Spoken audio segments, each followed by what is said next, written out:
All right. Stage left. Everyone.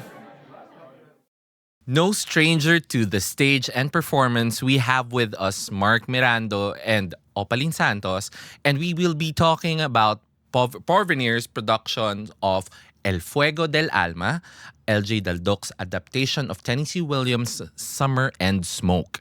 With both our guests' very colorful careers of exploration and experimental theater and performance, we inquire and discuss this approach into a work that features conservatism and the struggle to find individualism in a constrictive social structure. Sounds familiar? Eme, ladies and gentlefolk, please welcome to the pod, Opalin Santos and Director Mark Mirando. Hi! Palakpakan mga buddies! Salamat naman. Oo, maraming salamat sa pagpapaunlak at salamat din sa sa oras na binigay ninyo for us to be able to talk about the show and yourselves and the artistic experience. Maraming salamat sa pagdalo. Ang una kong tanong, at lagi kong tinatanong, could you please share with us how you got your start with theater? Yes. Anyone? Hindi tayo nag-review ng questions. Oo nga. Sabi ko sa inyo, panoorin nyo muna yung podcast. Hindi, sige ako muna. Go. Kasi, ano ba? Yung nagsimula. Hindi, ako siguro yung nagsimula ako nung high school. So, I came from parang Catholic school sa Valenzuela. So, meron ba kayong ganun, first section? Alam niyo ba yung konsepto ng first section? Star section sa amin. Yung ganun. Star section sa amin. So, part ako ng ganun nung high school and we're just all nerds, So, pero for some reason, this group of, kasi pagka first section kayo, all the way hanggang fourth year, kayo lang yung magkakasama. Totoo din yun. Ang pinaka-stimulus talaga namin or trigger namin to create theater way back nung high school ay boredom. Because mga kami, bookish lang kami. Kailangan namin mag-aral. So may pressure para, may pressure ka kasi first section ka. So kailangan mo lang gawin yung mga exam, ganyan. So for some reason, nakagawa kami ng way para yung mga exam namin, gagawin namin silang play. Graded? Oo. Ay, ang so, ang taray. ginawa namin, kasi nga bored kami. So, ginagawa namin yung mga chemistry teacher, yung mga walang connection sa mga chemistry, mga physics, mga math. Tinatanong namin sila kung pwede po bang play na lang yung final exam. Taray. So yung mga teacher naman namin, hindi naman nila ini-expect kasi nga mga nerd kami. So hindi nila ini-expect, but gusto nyo ito mag-play itong mga to. So ina-allow nila. And then, ilang taon yon. So sila yung parang first theater company ko talaga. And Tapos then, pinayagan nila na yung grading nyo ay based doon sa play itself. oo, kasi may may explanation. Kumbaga, yung play mo, itatanungin nila sa dulo or like after the presentation, ano yung connection niya sa law of molecules, mga ganyan, mga formulas. And then we somehow naka-survive kami dun. Ang taray. Oo, so it's just a creative way to survive. Pero did you prior to that have any fascinations about theater back then? Ano yung exposure mo sa theater no? Wala. Wala talaga. Wala talaga. Oo, so kumbaga this group of nerds ay nagsama-sama lang kami to create plays, and we do a lot of kind of plays kasi wala rin kami masyadong theater theater clubs eh. Kasi nga mga nerd kami, so hindi kami sumasali sa ganun. So gumagawa kami ng mga script, like marami kaming script writers, tapos kami rin yung aarte. 50 kami. Oo. So medyo malaki kami sa class. Oo. So ayun. In fairness, production company na yun Production company talaga siya. Yung 50. So hindi pala, parang 40 lang ata. Ang OOy ko doon sa 50. I mean, hindi ako magugulat kung may umabot na ng 50 ngayon per teacher. Tama, kasi nga naman, marami kasi kami, like mga 300 kami sa isang batch. So medyo marami kaming sections. So yun yung aking first na Ganda. encounter sa theater. Ang saya, tapos wala ka pang masyadong exposure nun. So really, what you were doing was really based on your experience as a child, Right. plus how you tie it together with the subject that you're going to do a play about. So, Oo. cute. Tsaka wala kaming theater na venue. Oo. So, sa classroom, sa mga taray. AVR room, sa mga Taray. computer labs, doon namin ginagawa. Found space talaga. So, hindi namin alam na yun na pala yung ginagawa namin way back. True sa found space. Very ano pa nga tipong sabayang pagbigkas meets mga foundation day meets ganyan-ganyan na event. Tama. Kembot. How about you, Opa? Gusto ko sigurong sabihin na yung natural inclination dun sa paglalaro ng bata. Kasi I'm sure ganun din naman kayo bilang artist. Yung kinakausap niyo yung sarili niyo, nagpa-perform kayo as if you are imitating what you see on TV or whatever film. Yung ganun, bahay-bahayan, True. laro-laruan. Kasi I think doon nanggagaling yung desire na eventually nagkaroon siya ng definition. Nung bata ko, sobrang makapalang mukha. I don't know what happened somewhere along the way. Naging mahiyain ako. Kasi gusto ko sumayaw. Tapos, hindi ko siya na-pursue. Tapos, hindi na ako member ng anything performative na group nung high school. Tapos, basta sobra kong mahiyain nung high school. Tapos, pagdating ng college, although meron akong, exposed ako sa drama club noon, alam ko lang they exist, but hindi ako belong doon. Tapos, cut to college, clean slate So parang meron akong opportunity na maging bagong ako. Tapos, so napapanood ko, syempre kasi 'di ba pag introduction, ano ba yung mga organizations sa college? Yeah. Papakita sa'yo, 'di ba, ganyan. Tapos, okay, pero ang pinaka na sa akin doon, sumali sa dance group. Gusto ko talaga sumayaw. So, member ako ng isang hip-hop group, etc. Ay, taray. Sample. Hindi ako maka-memorize na steps. Tapos, pero nakita ko yung theater organization sa Miriam College. Doon ako nag-college. Tapos, may napanood ako na aktor. Sabi ko, oh my God, ang galing. Tapos may ganito pala, thespian, theater. May ganong definition. Kasi, nung high school naman, drama club, etc. Pero yung parang professional level ng theater and my mentor back then, yung moderator nung nung organization na yun was Sir Tax Rotacio. Tax Rotacio. Yeah. Yun. Tapos, na-meet ko, sabi ko, ang lulus nitong mga taong to dito, ganyan. Pero third year na ako nun. Third year college. Tapos, pero yun nga may, same with Mark, may natural akong ginagawa na gumagawa akong sarili kong monologue, ganito, ganyan, nagpa-perform ako. Para kang gumagawa ng sarili mong performance art. May ganun na akong pero laging nakatago lang. Hindi ko siya nilalabas. Pero nung napunta na ako sa organization na yun, that was my opportunity to, okay, I feel at home. And sinabi ko talaga yun dun sa organization ko when I was there. So meron talagang inclination towards early inclination towards performance art. Yes, kasi I love poetry. I write my own poetry. Tapos nagko-compose ako ng music kahit hindi na, may ganun ako. Tapos kasi nag-aral ako mag-gitara, ganyan. True. Tapos gagawa ka talaga ng sarili mong, for me ang natural sa mga tao gumawa ng sarili nilang mundo. Yes. Totoo At yan. kwento. Totoo yan. Oo, like even now, yung chikahan nga natin earlier kanina, 'di ba? We're practically creating our own theater spaces with our own productions, with our own yung mga initiatives natin for theater. And I think it's born out of yung mga pangarap nga ng mga bata na gumawa lang ng sariling mundo just to be able to not just be creative but entertain themselves. Pero curious ako, Opa, yung from your time in Miriam na yung communication studies mo then, tapos up until you found your own performance space with your website na On Pins and Needles, tapos hanggang yung early years of performance mo na in professional theater, what was that transition like? What was that journey like, finding yung love for performance art, love for theater itself? What was those years like for you? Yung nakita ko yung theater, parang na-realize ko andun lahat. So, lumabas talaga ako. Like, nag-OJT ako sa Cultural Center of the Philippines. Tapos, dinaanan ko rin talaga lahat ng mga institusyon. At I think maghahalaga siyang training kung sa nag-OJT ako. Tapos, klaro nun sa akin na gusto ko talagang umarte. But I'm grateful na nababad din ako sa backstage work. I became a stage manager. estudyante pa lang ako, nag-stage manager na ako sa Virgin Love Fest.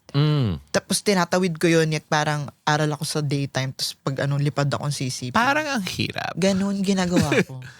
Like, trend pa yun, ganyan. Tapos babalik ako, kasi may rehearsal pa ako sa org ko. Nakakaloka. Ganun, ginagawa pa namin sa Sabado sa Sams. Wait, Miriam? To CCP? Yes. Oo, tapos Thoughts and makakanood pa ako ng one-act play. Ng isang play. Tapos babalik ako sa Miriam para mag-rehearse na ako yung aktor. So, ayun. Haggard. Yes, so parang nababad ako sa backstage work and then umiiyak naman ako ng Sir Dennis kasi siya yung teacher ko ng Marasigan. Tapos, kasi sabi ko, I wanna be an actor, ganyan. Sabi niya, parang sinasabi pa ako, you're so young, ganito, ganyan. Kasi parang 21, 20 ako noon, ganyan.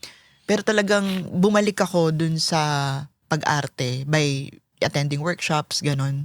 And hindi ako, nagkaroon ako ng pangarap na maging like actors company, Tanghalang Pilipino. Yeah. But then I realized noon, ayoko palang makahon sa isang, yun, kasi nag-freelance talaga ako para maikutan ko lahat at lumaki yung network ko. Yeah. Which happened, Yeah. na kung saan-saan ako, ganyan. And naging training yun mahalaga for me na napunta ako sa iba-ibang companies. And what was the contribution of your experience doing backstage work in informing you of your maybe your artistic yung pursuit mo, yung voice mo, or even the discipline? Like, what did it contribute? Like ko sinasabi na for people who did backstage work in the theater, may compassion sila sa na nasa backstage. Totoo yan. Kasi parang hindi ka lang, kunyari performer ka, nakikita ka sa spotlight, pero hindi mo alam yung complexity na nangyayari sa likod. Diyos ko dahil, it's really like, So, and that, number one, I think mahalaga yon yung pagiging compassionate dun sa kasi alam mo kung parang sobra na or paano mo rin sila i-help out kasi collaborative naman lagi yung ganitong theater making or performance making. Next, naging ako, I think, yung naging malakas yung loob ko mag-produce ng sarili kong works. Yeah. Kasi alam ko rin yung galawan sa ganung aspeto. And may kumbaga malaking factor din, at least in my artistic experience din, na yung how you approach the people. Parang ikaw lang yung nakikita ng tao pero hindi ikaw if anything, para kang ang pawn ng play eh. Kasi everyone else are the knights, the rooks, the bishops. Kasi sila yung sumasalo sa'yo para i-prompt up ka ulit for the next scene. Alam mo yun? The technicals. Yes, tipong napakahalaga. mampatayan ka kaya nila ng ilaw. Hindi, pero, diba? Yeah. Hindi, pero it's such a big thing to understand that being part of a theater company, of a production, even if it's a one-person show, compassion is a big part of sharing that space with other people. Kasi it takes a team eh. And kay Direk naman, ang question ko is more of, you're now directing this play, but before, you did a lot of backstage work as well. Kasi as artistic director, I know, parang costume ka prior eh, di ba? Sa Dulaang Laboratorio din. Tsaka sa Dulaang UP. Tapos, you did also, you took up theater arts din sa theater. Yeah. Pero technical track. Tama? Nung una. So, yan okay. siya. Sige, chika. Oo. So, bale nung una, bawal kaming mag-directing. Strong word, bawal. Bawal pa. Okay, so, kasi interesting. Syempre, yung training namin, we are highly suggested na maikot muna yung backstage, yung likod na entablado, bago kami sumabak sa mga position tulad ng directing. I really wanted to direct. Pero dahil nga wala namang opportunity muna sa'yo mag-direct, hinanap ko kung ano yung bagay na I positively respond to. And for some reason, costume yun. Sobrat ako dati. Bakit? Bakit? Curious ako. Because, mahilig, alam mo, feeling ko dahil to sa Encantadia eh. Alam mo, Love it. as an elder gay millennial, gets. Feeling ko yun talaga yun. Mulawin. Mga bakla, yung mga bakla mga kalaro ko, even hindi bakla eh. Oo, You know, true. pati yung mga straight, nakikisali sila dun sa mga, ano lang kami ng mga suot-suot Sila si Ibarra, sila si Aguilos. Oo, di ba? Yung mga, yung jowa nung nila Amihan, ganyan. Oo, So, yung mga ganun. Jowa Way. So for some reason, yung katawan ko ay nagre-respond positively sa costume design. So I took that up for like 2 years nung bata ako. Hirap niya ha. I mean, ako the way I see it, and it's not as if always normal normal daily clothes ang costume ng UP. I see the UP plays minsan talaga, ma'am. Right. Tapos yung unang exposure ko pa, Shakespearean gown. Oh. Kay Gino Gonzalez ako napunta. It was so Nakakaloka. hard. It was so hard. As in, isa yun sa mga breaking point ko. Because I was parang, kasi busy siya eh. Oo. Busy si Sir Gino way back then. So, ang aking unang exposure sa costume design ay wala siya. Kumbaga nasa, siya noon, nasa bench siya doing a fashion show. So, nagkataon na sumabay yun sa project namin. So, I had to, step up True. dun sa role. So, we did like around 50 gowns. Elizabethan gowns, tapos gawa sila lahat sa katsa. Yun yung una kong task. So, nawindang talaga. May mga wigs pa kami na gawa sa Abaca. Pero luckily, yung mga ginawa ni Sir Gino doon na-exhibit yun sa France because it was so wonderfully done by, ang dami niya kasing team eh. So, ang ginagawa ko lang talaga before nung college ay pinapadaloy ko lang lahat. Pero True. syempre ako din bibili ng katsa. Ako Yeah. bibili ng mga Abaca. Ako bibili ng mga kailangan. Coordinator / traffic enforcer. So natuto talaga akong gumawa ng mga gowns. And that kinda gave way sa aking career. After college, nag-production design din ako sa film. So, Ay, na-invite ako. naitalon. Oo. Right. So from costume design, nag-prosper pa yun to production design. Ang teacher ko naman nun ay si Leo Abaya. Si Sir Leo. Oh my God, sumalangit naman si Sir Leo. Siya talagang nag-invite sa akin to join Star Cinema as a production design trainee. Alam niya na directing yung track ko. Walang open AD role way back. Kasi nga training system siya ng ABS-CBN. So sabi niya, ano ka lang dito? 10 years ka lang mag-production design, director ka na. So kayanin mo yung 10 years. Tiisin, ma'am. Isang dekada ng buhay mo trabahuin yun. mo yun, ganyan. Sabi ko, sige nga, try ko nga. Kasi nga after college, wala akong magawa eh. I mean like, parang kailangan mo lang ng something to do. So yun yung aking unang trabaho. So production design ako under sa kanya. So for like 2 years, ginagawa ko yun. Together, my directorial job din. Parang pinagsasabay-sabay ko sila. Parang naging bread and butter ko yung production design. Tapos, naging outlet ko yung directing. Yes. Tapos, ayun nga, after pandemic, nawala siya. Na-COVID Nakakalung- siya. So, natigil yung paglalakbay ko sa production design. Pero I learned a lot from Sir Leo. Actually, sa aking directorial journey, marami siyang naibahagi sa akin. Lalo na sa pagbuo ng mundo, which I think is very important sa directing. And I'm sure with both your experiences, it really does inform a lot with theater. Kasi time capsule lang approach natin with theater na na hindi tayo makakahiram ng set na malaki, ng isang buong syudad na malaki. Parang kailangan mo siyang i-encapsulate doon sa mundo na pinapahiram sa'yo ng audience yung imagination nila. And I'm sure all of those skills that you've learned really does contribute to creating this universe within the stage itself. And it's very, sorry, nakalimutan ko, may tatanong nga pala ako. Papunta na ako sa chikahan. Okay, so question then, for now that we're looking into yun nga, how it does translate into theater, as now as an artistic director and as you naman as yung as a healer and through performance, like what is the artistic pursuit now na you've lent yourselves to other facets of the industry and in different spaces? Ano yung artistic thesis na ngayon ninyo that was influenced by all of these na napapahiram nyo ngayon sa teatro? Ikaw ba muna? Go. Kahit sino. Pwede ako muna. So, ganito kasi. Sorry. Kasi sige. curious ako eh. Like, it's rare that we get to hear talaga people na that are really as babad na hindi sa acting. Hindi sa tapos ngayon na dito na kunwari, dati ka ang tagal mo stage manager, tapos in the meantime, ahensya ka din. Nasa ad agency ka. So, parang mga ganun, di ba? So, ano yung nabibitbit nyo ngayon na artistic thesis ninyo?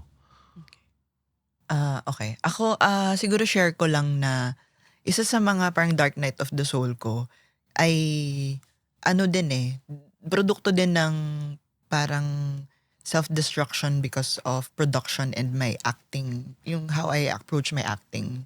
So I took a break, etc. And then I was curious about how can I heal doon nagsimula yung healing journey eh. Parang how can I heal the inner child that's wounded?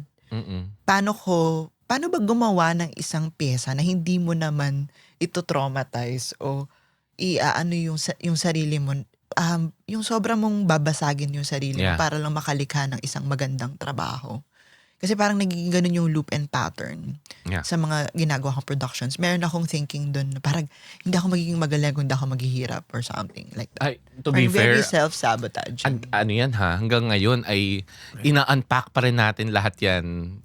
And with my previous guests, similar na tipong how do we make safer spaces for theater? So please, continue. Kasi it's really like generational and conditioned. Na kaya ang hirap i-rewire. And yun yung lagi namin pinag-uusapan habang lumilikha kami dito. Paano namin ingatan yung isa't isa. So, yun. Tas gumawa ako ng pyesa na ano siya. Because dahil doon, gusto ko gamutin yung sarili ko. And then eventually, sabi ko, gawa akong pyesa na ano. So, yun galing yung devising. Tas nagkakaroon ng opportunity before nung nagkakaroon pa ng mga fringe, yung festivals. Kasi may spasyo for that to create na hindi nila papakailaman yung trabaho mo. So, sabi ko, gagawa akong pyesa. Pamagat niya, Lunas. So, ang investigation ko is, okay, how can I heal the inner child and how can I translate it into performance? Tapos, lumalim yun. Kung ano-ano ng healing modalities yung pinuntahan ko. Tapos, I learned about energy work and then I get deeper and deeper, more local. So, of course, binalikan ko yung pre-colonial nating ano. So, syempre, natagpuan ko ang Babaylan. At, ang interesting kasi nung journey, kasi nasa healing journey ako, and then the theater actually informed my healing journey. Yeah. And then nung nandun na ako nagsiseremony na ako, nagre-ritual na ako, tapos dun mo ko marirealize na ang teatro ay ritual. Yeah. Tapos, ang ginawa ko, pinagsama ko na yung, may performance ritual na ako. So, nung hindi ko lang kung nabalitaan mo, 2021, di ba lockdown lahat. Yeah. Sabi ko, hindi pwedeng matapos ang, live performance. Gusto kong magtanghal. Nakita ko yung Brewman Cafe na. So, Totoo. Yeah. Totoo. So, doon ako kahit na pa nun, bawal pa mag-live performance, gumawa performance ritual doon. And really, I did it's literally a ritual that's being performed. Yeah. And that is also an offering to what we're going through during the pandemic, the lockdown, kasi it's a very difficult time.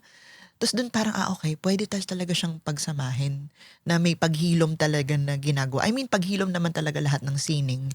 Pero ito, may conscious choice siya na, okay, ritual siya. Tapos ngayon, so gumagawa ako ng mga ritual theater or performance ritual.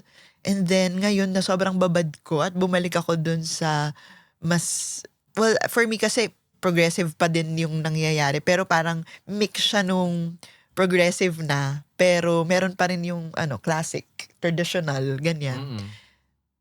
Sabi ko, tas ngayon na medyo naka-break ako sa pagiging space holder or healer, doon ako sa production offer ng So, ang galing, parang they inform each other. It's also interesting kasi, honestly, if not for art in general, in theater specifically, it's really a practice of community empathy communal empathy even.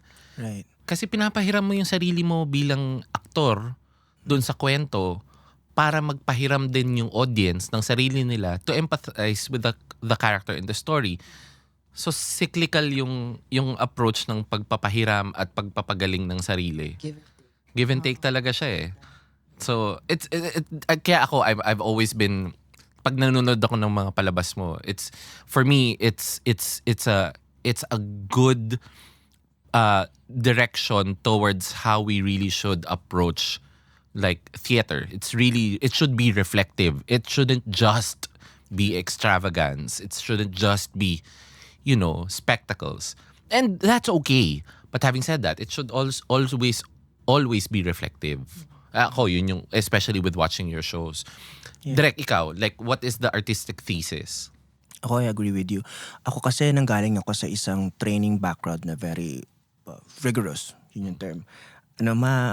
Syempre, meron kaming, sa Dulaang UP, medyo hindi mawawala yung pressure. Kasi nga, ang thesis ng Dulaang UP at mga theater art student nung nakaakibat ng organisasyon ay honor and excellence. So, even the UP community in general, So, ikaw, may syempre, nabibiyak ka dun sa proseso, lalo na kapag ka merong ganung mataas na expectation sa'yo.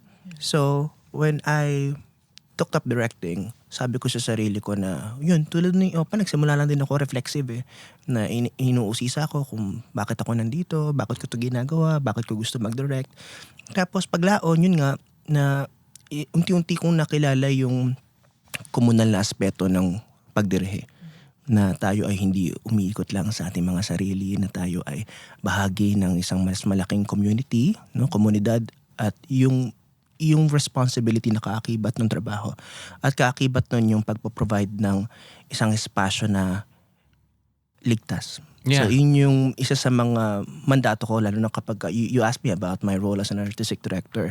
Simple lang talaga. In fact, this group was created because we just wanted to hold space for each other. Mm-hmm. Na hiling namin na itong espasyong lilikhain namin ay hindi sana mag-uugat at aangkla sa pressure. No, so, but kasi nga meron kaming ganun before, Yeah. Na parang kumbaga pinipressure namin yung sarili namin to create wonderful work, excellent work, ganyan. So this time, ino-honor na lang namin yung gifts ng isa't isa. So I guess yun yung mas parang foundation ko sa pagbuo ng mga proyekto, pag-hold ng space sa mga kaibigan ko. I just wanted us to nourish each other's talents and share it to everyone. If anything nga, even the selection of the space is such a parang practice of empathy even. Kasi the way I see the photos, I haven't seen the show kasi nabusan kayo ng ticket. Anyway, pero it's very interesting din kasi sinipap for theater. Diba? It's interesting. The place itself is very cinematic. I get it for film. Right. Like even Dustin did it there, diba? And they even hold films there. Pero for the show itself, it's such a marvelous thing to see that you shared yung parang hinayaan nyo na yung space na pahiram nila sa inyo yung sarili nila completely kasi you even use the backdrop of the outside, Right. which is found theater talaga is for me. I mean, CPAT is within my heart forever, but they did well with found spaces, and with this one it's also a found space approach to directing. So sobrang interesante siya para sa akin, and I'm very excited. At dahil dyan, pag-uusapan natin ng play ninyo in a bit. We will be back with thanking our sponsors. Maraming salamat. We will be back kita-kit style later, mga bading. Yay! Woohoo! Yes. This episode is brought to you by Int Bar X Cafe. Whether you're looking for a quiet spot for script readings at X Cafe or hidden cinematic cocktails at Int Bar, it's the ultimate Cubao Expo sanctuary for every Filipino artist. Step through the photo booth and find your next scene. Int Bar X Cafe, where film meets flavor. Clieg Studio Self-Photo Studio, the first self-photo with cake decorating concept in the Philippines. The studio is open from 11 a.m. to 8 p.m. Mondays through Thursdays and 10 a.m. to 10 p.m. from Fridays through Sundays. Sunnyside Sound Productions. All of our partners are located at Cubao Expo, Quezon City. Now, back to our show.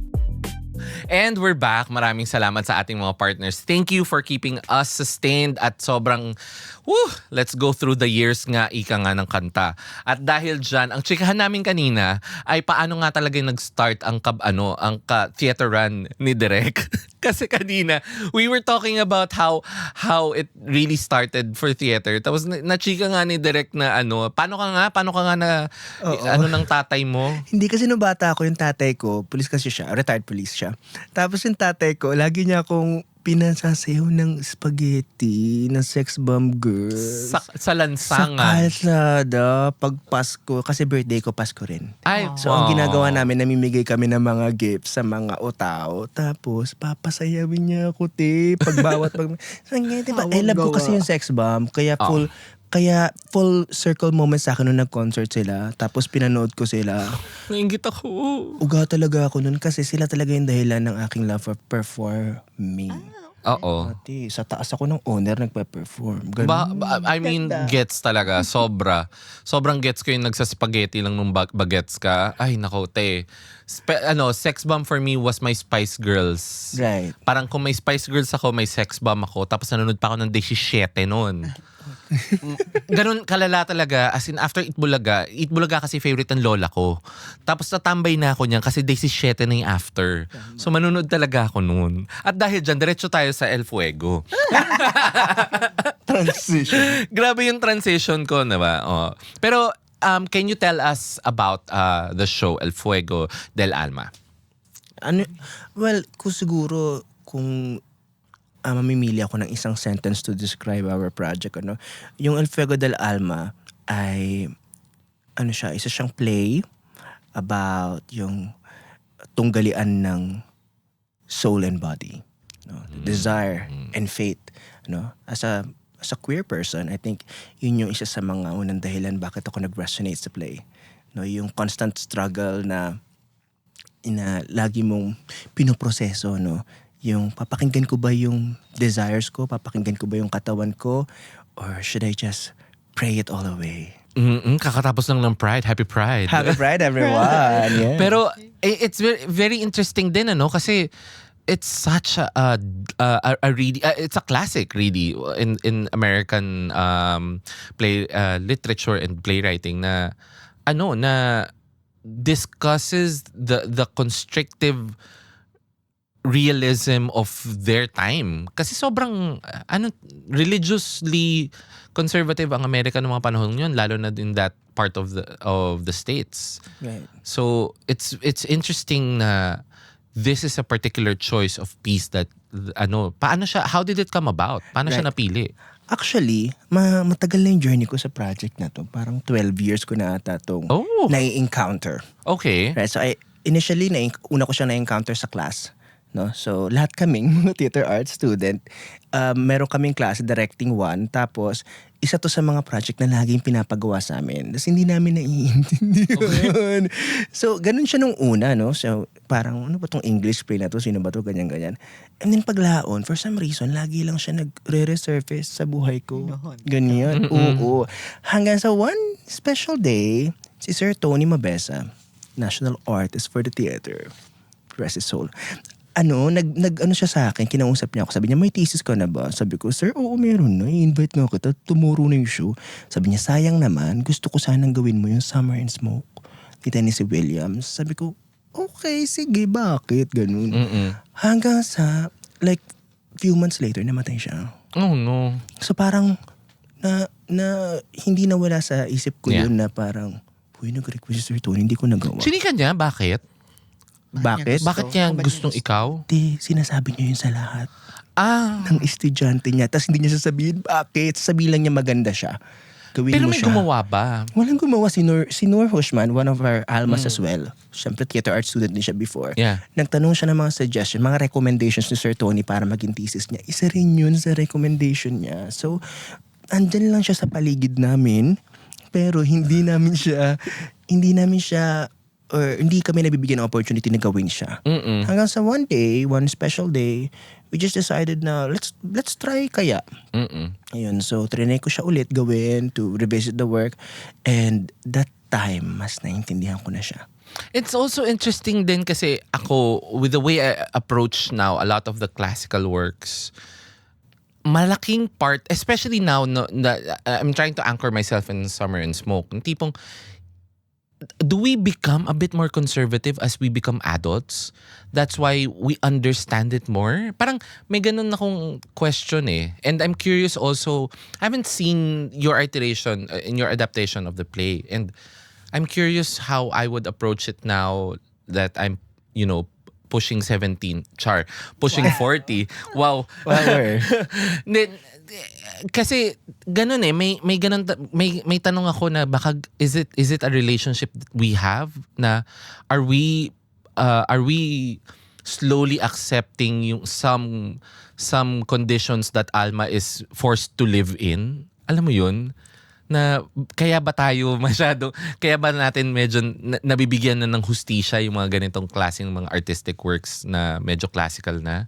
And I'm curious also, now that you're doing this particular adaptation of LJ, what about the story of yung Summer and Smoke and the adaptation of it? Do you feel na it is now the prime time for us to do it? Marami. Actually, marami. Share it with the world. Char. Right. Isa sa mga trigger point ko actually si Alvin Aragon. No, yung pag-trend niya. Oh my God. Ay. Grabe yung exasperation ko kay lolo mo. Parang, oh my God. Isa siya talagang phenomenon sa akin. So siya, right? Yung moment na yon kind of triggered me again to revisit the project. Actually, itong project na to talaga, lang siya, nag-resurface lang siya. Sinasabi ko nga kay Opa, para siyang salamin na laging kino-confront ka. Right. Salamin talaga siya. Oo, so lagi lang niya ako kino-confront at isa sa mga salamin ko ay si Alvin Aragon. No? At yung mga dami ng followers niya, yung dami ng mga nag-a-agree sa mga pananaw niya, ganyan. Yung toxic ba na pananampalataya at yung epekto nun sa atin bilang tao. Ano? So, isa yun sa mga feeling kong mga napapanahon na... Oo, natatraffic ka pa nga minsan dahil dun eh. Oo, nauga. Yung... Amen. Go.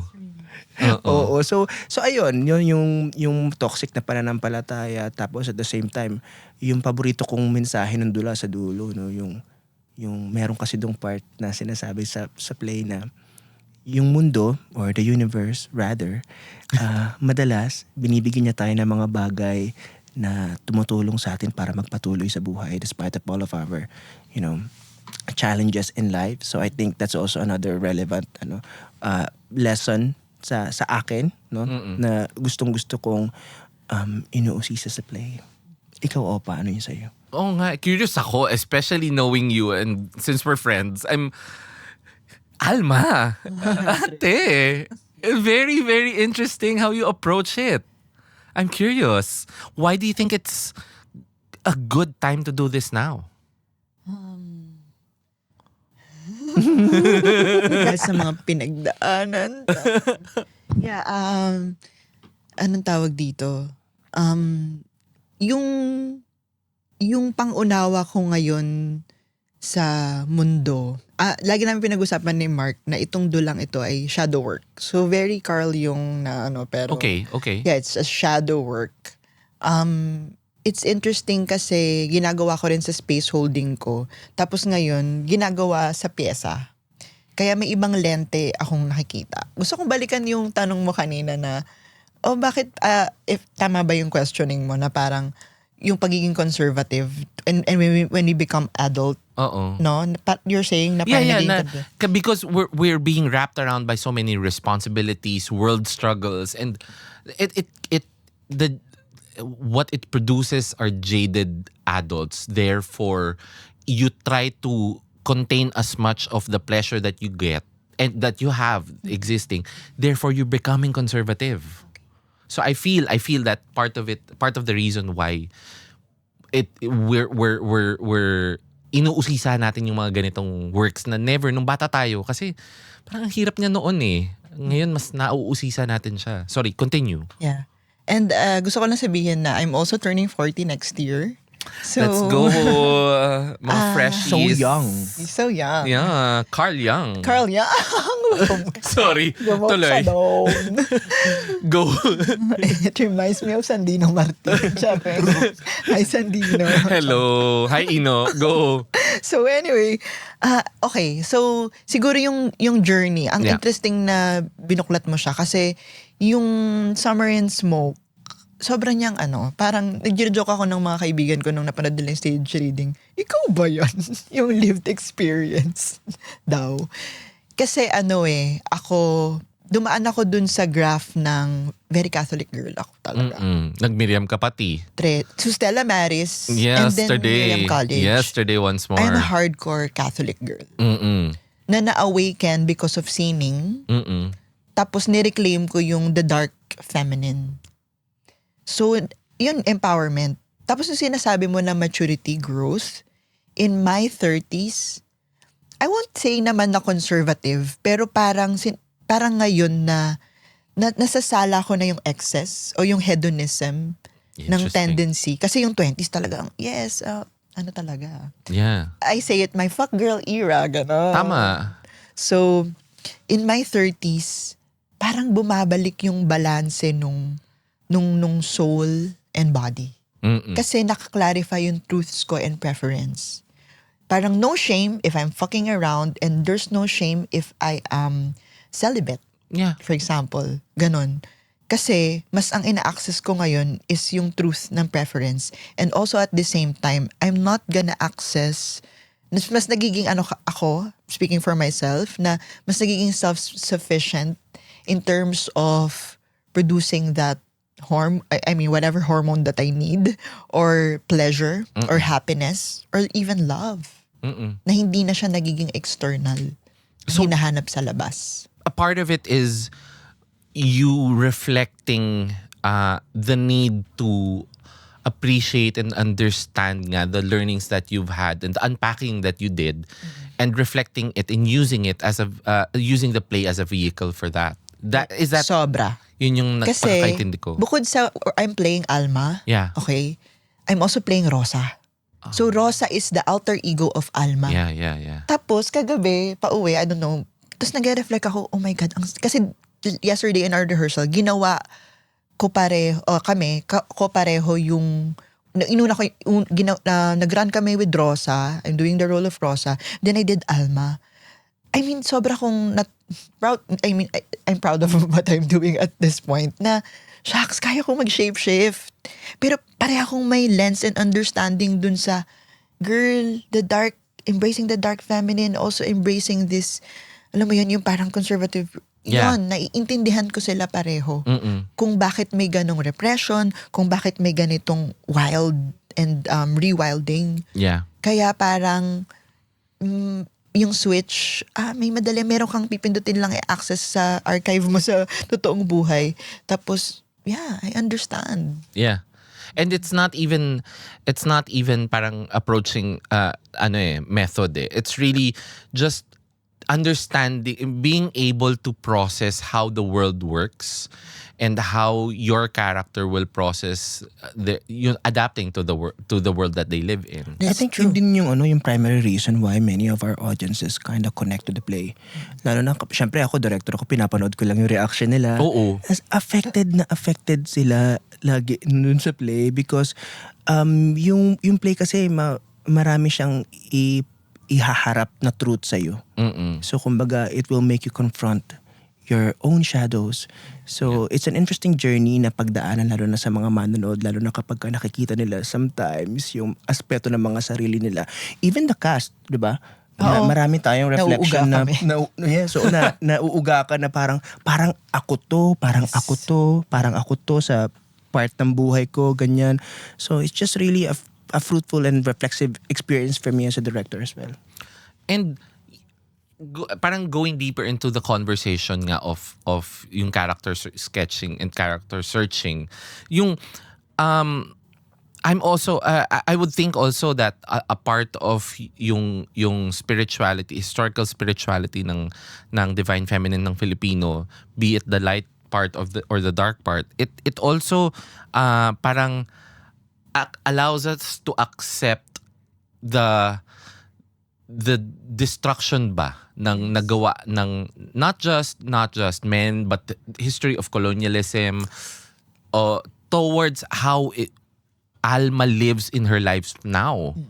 Kasi ano siya so my question here is how does this now inform not just your portrayal naman, like kasi kailangan mo siyang suotin kailangan mong ipahiram ang katawan mo kay Alma, but also how do you direct something na una hindi na natin panahon, pangalawa may level of hindi siya trauma kumbaga parang kailangan mo lang maging empathetic dun sa panahon na pinanggalingan nung play na yon, especially the adaptation. So how do you approach that work now?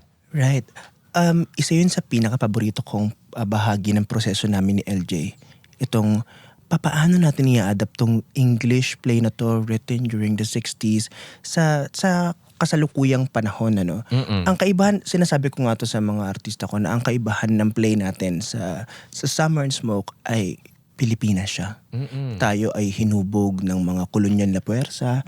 So yung sistema na napapalibot dito sa mga tauhan na ito, ang kaibahan nila, diba kasi sa US hindi naman sila colonized body dito itong mga katawan ng mga tauhan na to colonized, hinubog ng maraming struktura at sistema na naka-anchor sa mga pinamana ng mga Espanyol, mga Hapon, Amerikano. So itong mga system na to yung parang humuhubog sa kanila at ito rin yung pumipigil sa kanila sometimes na magtiwala sa katawan nila, sa sarili nila. So it's part of the world building for me.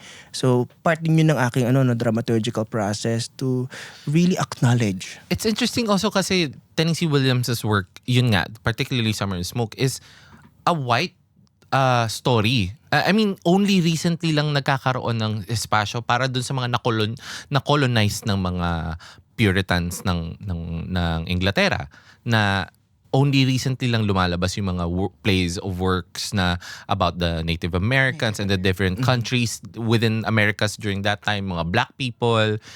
Recent lang yan Recent lang nagkakaroon ng space ng ganyan. And it's interesting how this still feels poignant. Hanggang ngayon, parang nararamdaman mo pa rin yung pagiging importante ng ganitong kwento.